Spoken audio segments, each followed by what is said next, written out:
Chapter 26. Lord Felix was already gone by the time Eiji got back from the kitchens.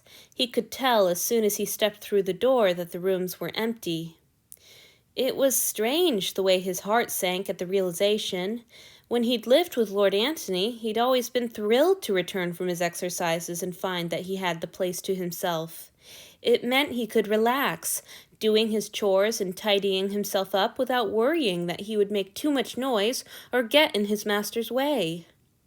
Now, though, he felt a twinge of disappointment when he realized that he would be alone for a while.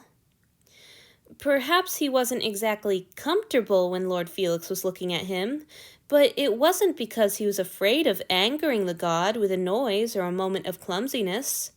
He still feared breaking whatever strange enchantment had won him so much favor with Lord Felix, but if vomiting on him hadn't done it, Eiji doubted that excessive splashing as he washed up would be the final straw either.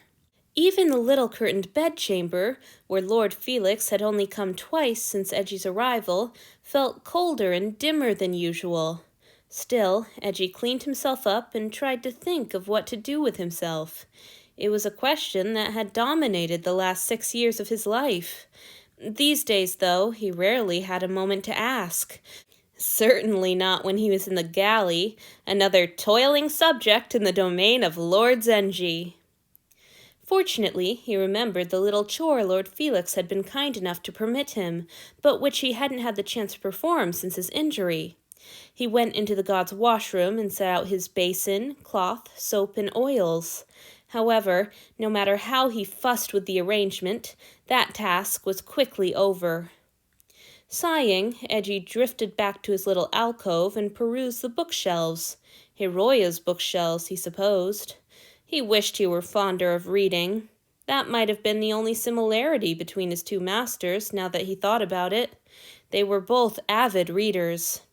Eiji found that he didn't like thinking of them at the same time, however, and returned to idly running his fingers over the spines of Hiroya's books. Eiji suddenly remembered Fact 44. Lord Felix had enjoyed discussing poetry with Hiroya. Maybe he could read one of these poetry books and provide his master with some actual conversation for a change. He found one and flopped down on the bed, determined to make some kind of sense out of the lines. Lord Felix was sure to tire of him if he couldn't provide more stimulating interactions than "this is how we make bread" and "I like carrots." If only this weren't a book of Messiah's poetry. He'd never been able to understand why people liked her work so much. Really, why did anybody like any poetry? It was so stilted and awkward. Hands so small to hold the whole of me? What was that? People didn't talk that way.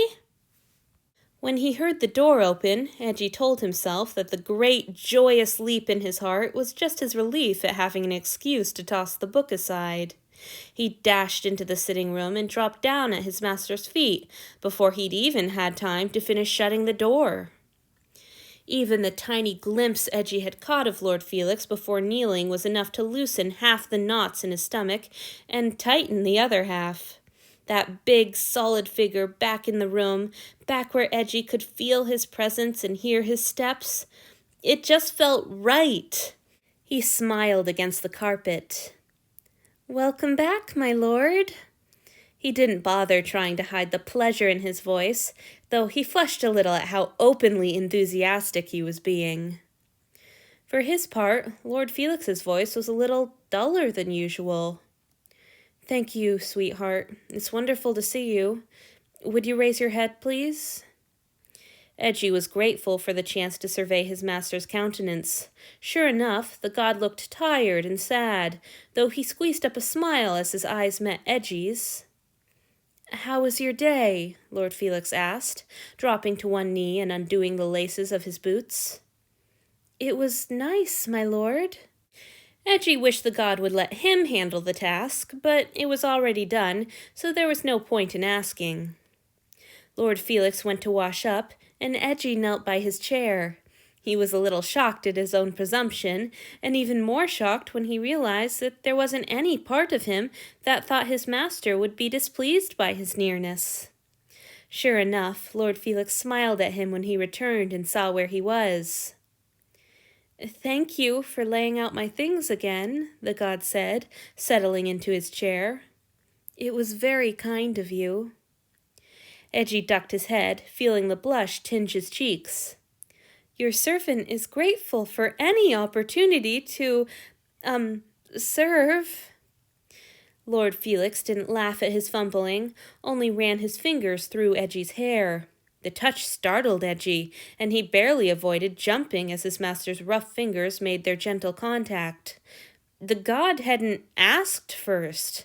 He always asked. Ordinarily, Eiji would have been jubilant to be freed from the invariably awkward task of giving his master permission to touch his own possession. Today, however, he couldn't stop thinking about how unhappy Lord Felix had looked. He suspected that this abrupt touch had come not because the god felt more at ease in his ownership of Eiji, but because he was lost in his dark thoughts. Perhaps Eiji was projecting. Just because his mind tended to take bleak, unpleasant paths if it was unoccupied, didn't mean that everyone else had the same problem. Anyhow, what would Lord Felix even have to brood over? He was kind, useful, beloved, everything Eiji never managed to be. He was perfect. Still, he had seemed so downcast. Perhaps a good attendant would not ask impertinent questions, would simply know the right way to cheer his master, but Eiji had never been a good attendant. He gathered his courage. "My lord, may your servant inquire, are you all right?" Lord Felix hesitated, his fingers pausing in Eji's hair. Eiji tensed. Had he gone too far? "Thank you so much for asking," his master said at last. "I don't know how I'm going to manage to deserve your kindness."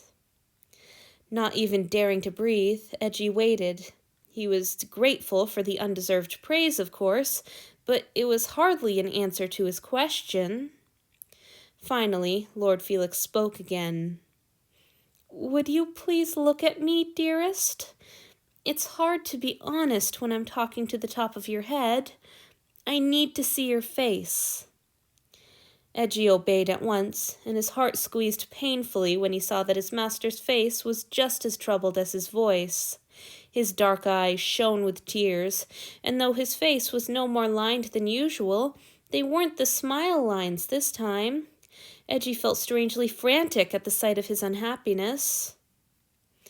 "I drank from the elf," Lord Felix said miserably. "If Antony hadn't pulled me away, I would have drained her dry. She's just young, and now her whole life is going to be wasted in one little room to feed a swarm of murderous parasites.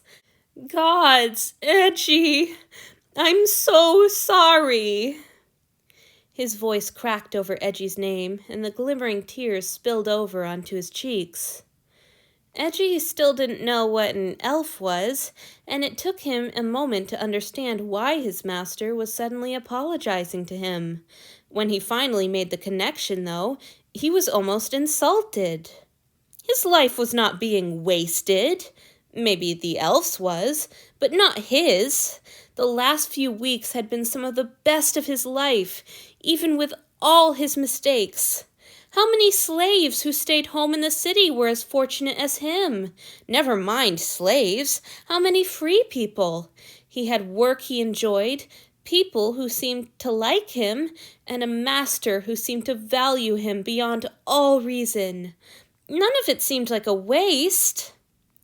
Lord Felix went on, his voice so low and rough that Eji's irritation faded immediately. "I wonder sometimes. I suppose everything lives at something else's expense, but I take so much. I try to be good, but I don't know if it's possible to be good enough to justify the price of my survival. I think if I were actually moral, I would just..."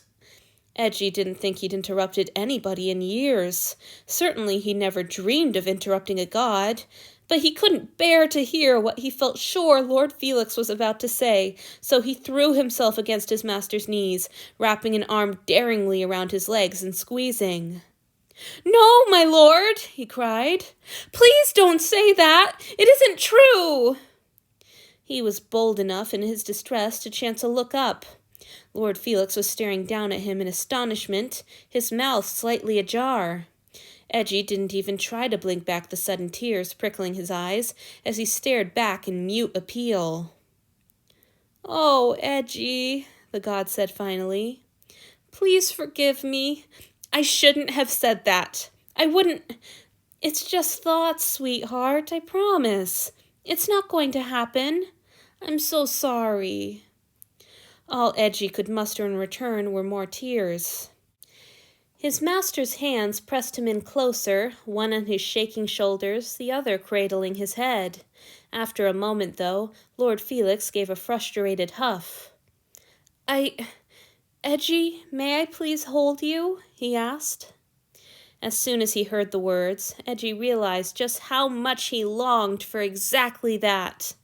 Instead of answering, he took advantage of the sudden burst of courage his alarm had given him and crawled up into Lord Felix's lap. His bravado only lasted until his ass brushed his master's knees. They were so hard and real that he suddenly realized what he was doing and froze. "This is ridiculous. This can't be what he meant. I'm not some pretty delicate thing like Norio or Akito. Who would want me clamoring all over them? I'm being too forward and making everything worse, and he's finally going to punish me." Lord Felix's big hands took over, gently guiding Eiji into place. Soon he was seated on his master's thighs, his legs dangling awkwardly off to one side, his head leaning on Lord Felix's shoulder as the god's arms wrapped tightly around him. Eiji let himself be held against that wide chest, cradled like a lover. His master's body was firm and cool and real and all around him, reassuring in its solidity. The panic he'd felt over Lord Felix's words started to ease, just a little. "Thank you." Lord Felix punctuated the statement by pressing a soft kiss to Eiji's hair. "I'm so sorry I alarmed you, sweetheart. If I'd been thinking, I never would have said something like that aloud in your presence." Eiji could feel the rumble of his chest and throat as he spoke. Somehow, that felt more intimate than any of his fevered imaginings of sexual service, and brought a blush to his cheeks even as he mulled over the god's words. "But, forgive me, my lord, you do think it?" he ventured.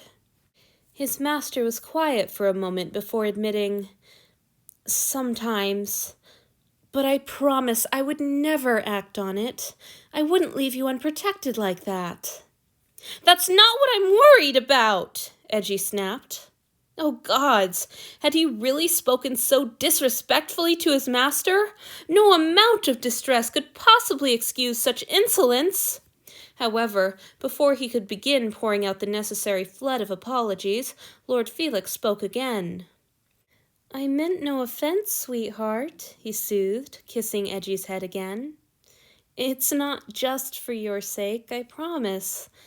I like being alive, and I like the world, and I want to stay here. I just wonder if I have any right to enjoy it as much as I do, since I've done, and continue to do, so much harm.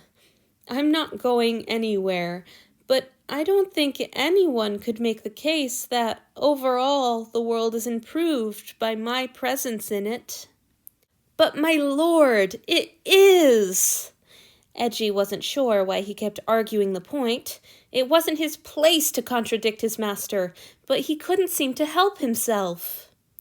"Please forgive your servant's presumption, but you spend all your time in the elder rooms helping people, and you have so many friends who love you dearly, my lord. Zenji and Rokuro and Yudai and everyone. Their lives would be so much less happy without you, and, well, I am unworthy of my lord's many kindnesses and attentions. They nevertheless bring me great joy." Eiji shut his mouth, blushing afresh. Had he ever said so many words to Lord Felix at once? And he'd spoken so informally. The priests would despair of him if they knew.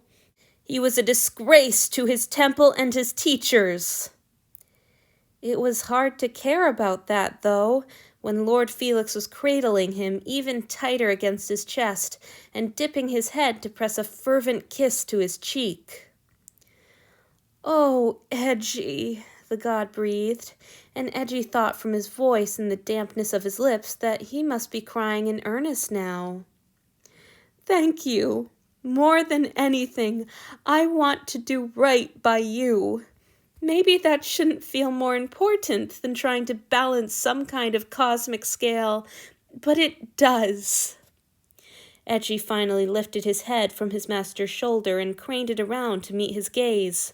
Sure enough, Lord Felix was crying, but his smile was so warm and grateful that Eiji wasn't at all afraid to tilt his chin, silently offering his lips. For once, the god granted his unspoken plea without any further discussion. Lord Felix's mouth was cool this time, but it moved with the same sweet softness. It was also strangely awkward for someone who must have spent more time kissing than Eiji had in his whole lifespan. Once he noticed the awkwardness, Eiji realized the reason. Whenever Eji's tongue was in his mouth, his master stopped moving his lips.